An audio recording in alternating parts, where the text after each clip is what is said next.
dalam kerinduan, memandang keindahan-Mu.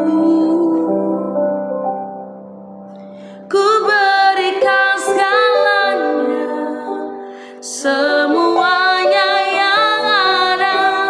Ku ingin menyenangkan hati-Mu, oh Tuhan. Jadikan aku indah yang Kau pandang mulia, seturut karya-Mu di dalam hidupku. Ajarku berharap hanya kepada-Mu, taat dan setia kepada-Mu, Tuhan. Kami datang, Tuhan. Ku datang ya Bapa dalam kerinduan, memandang keindahan-Mu. Ku berikan segalanya, ku berikan segalanya, semuanya yang ada. Ku ingin menyenangkan hati-Mu, oh Tuhan. Jadikan aku indah yang Kau pandang mulia, seturut karya-Mu di dalam hidupku. Ajarku berharap hanya kepada-Mu,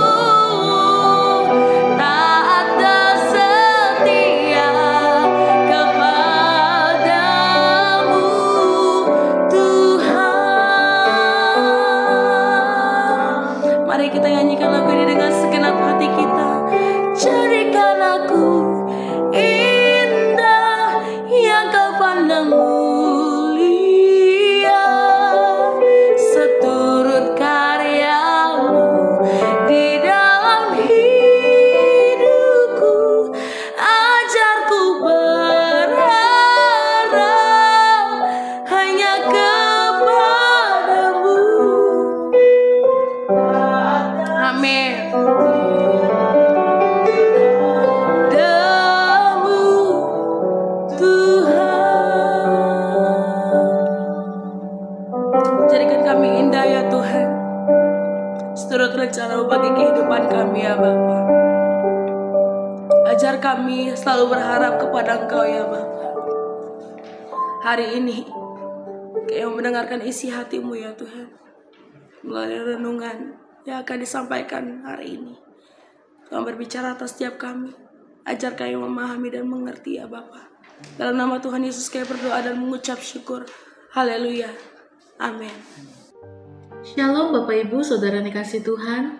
Kita berjumpa lagi dalam perenungan intim dengan Allah. Pada hari ini, hari Rabu, tanggal 29 Oktober 2025, kita akan mendengarkan dan merenungkan sebagian daripada firman Tuhan yang bertemakan diciptakan untuk saling membantu.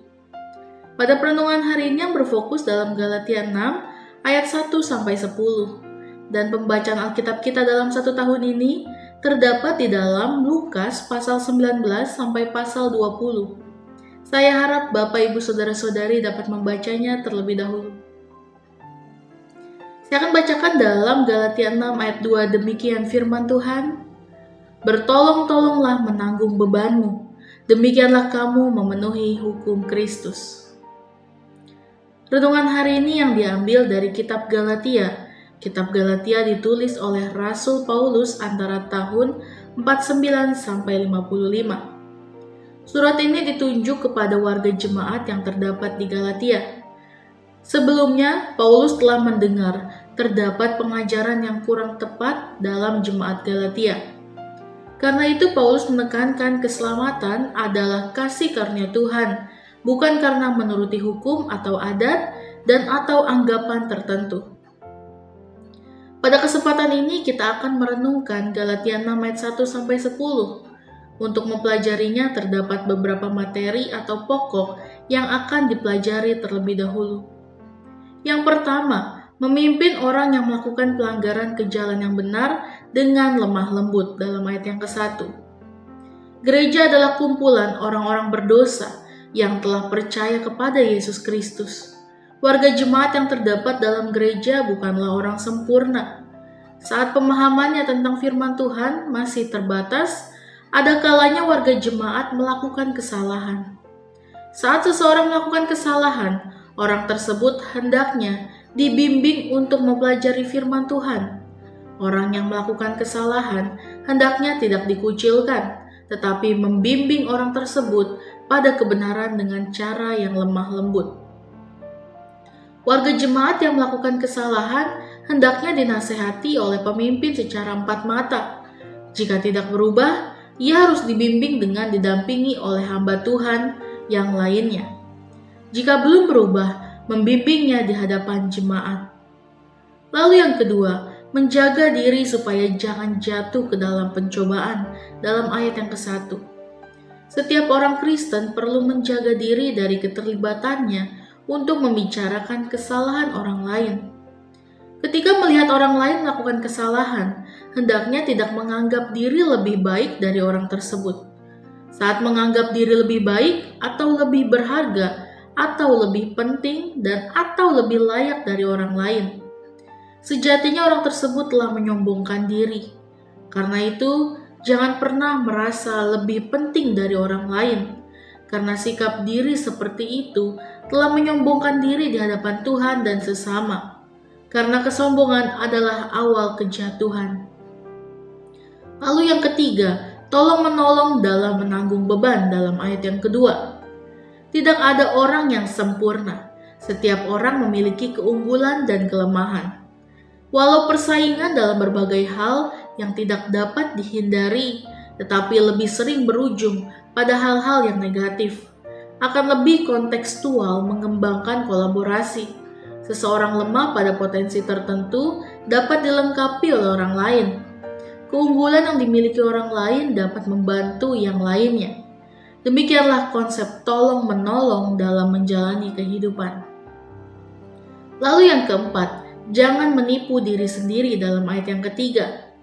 Seringkali seseorang merasa lebih hebat dari yang lainnya. Jika perasaan seperti ini berkembang dalam diri seseorang, ia telah mulai menipu dirinya sendiri.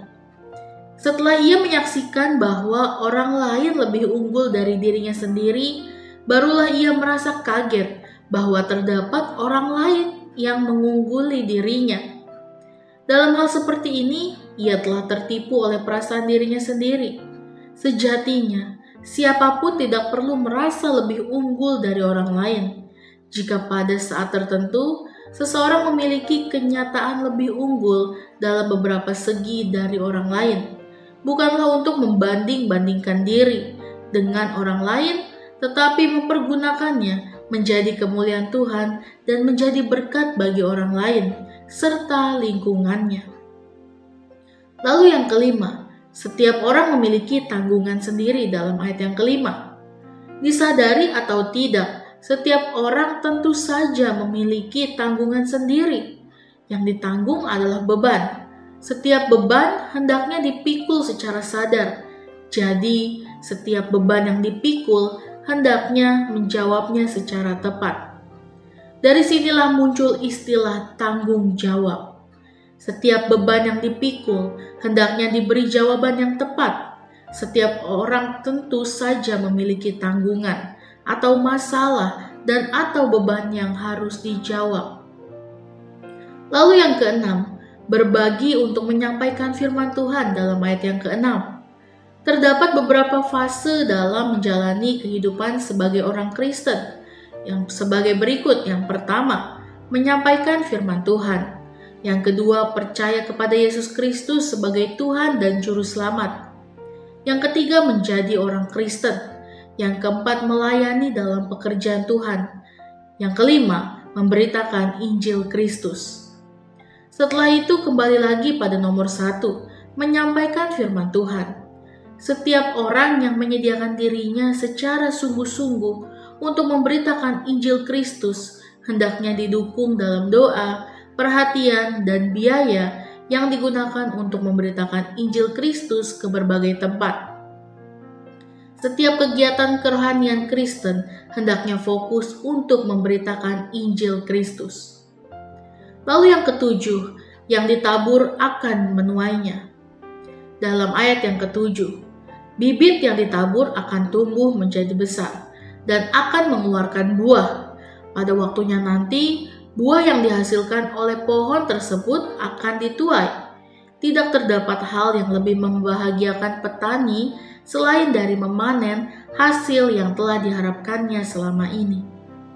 Hasil dari pemberitaan Injil Kristus yang telah ditanamkan selama ini akan terlihat nanti dari mahkota yang dikenakannya dalam surga. Penghuni surga akan bersorak-sorai jika terdapat yang bertobat. Lalu yang kedelapan, menabur dalam daging akan menuai kebinasaan, dan menabur dalam roh akan menuai hidup yang kekal. Dalam ayat yang ke-8. Menjalani kehidupan berdasarkan kedagingan akan berdampak kebinasaan. Tetapi setiap orang yang menabur berdasarkan roh akan memperoleh hidup yang kekal nanti. Lalu yang ke-9, berbuat baik terhadap semua orang dalam ayat 10. Mengapa setiap orang percaya hendaknya berbuat baik? Karena berbuat baik bukan untuk memperoleh keselamatan, tetapi karena telah diselamatkan oleh kasih karunia Tuhan dalam menjalani kehidupan. Kasih karunia adalah pemberian Tuhan secara cuma-cuma, di mana orang yang menerimanya tidak layak untuk memperolehnya, semua karena kasih-Nya. Amin. Mari kita sama-sama berdoa. Bapa yang baik, terima kasih Tuhan Yesus untuk perenungan pada hari ini ya Bapa. Biarlah firman-Mu merema bagi kami ya Bapa. Biarlah kami boleh disadari kami diciptakan untuk saling membantu sama lain, sesama dengan kerabat kami ya Bapa. Untuk saling membantu dalam melakukan hal apapun Tuhan. Kuatkan dan teguhkanlah kami ya Bapa untuk selalu bertolong-tolong untuk menanggung segala beban. Demikianlah kami akan memenuhi hukum Kristus. Terima kasih ya Bapa untuk firman pada hari ini, biar kehendak-Mu yang jadi bagi kami. Terima kasih Tuhan Yesus, dalam nama Tuhan Yesus. Haleluya. Amin. Salam sejahtera bagi kita semua. Shalom.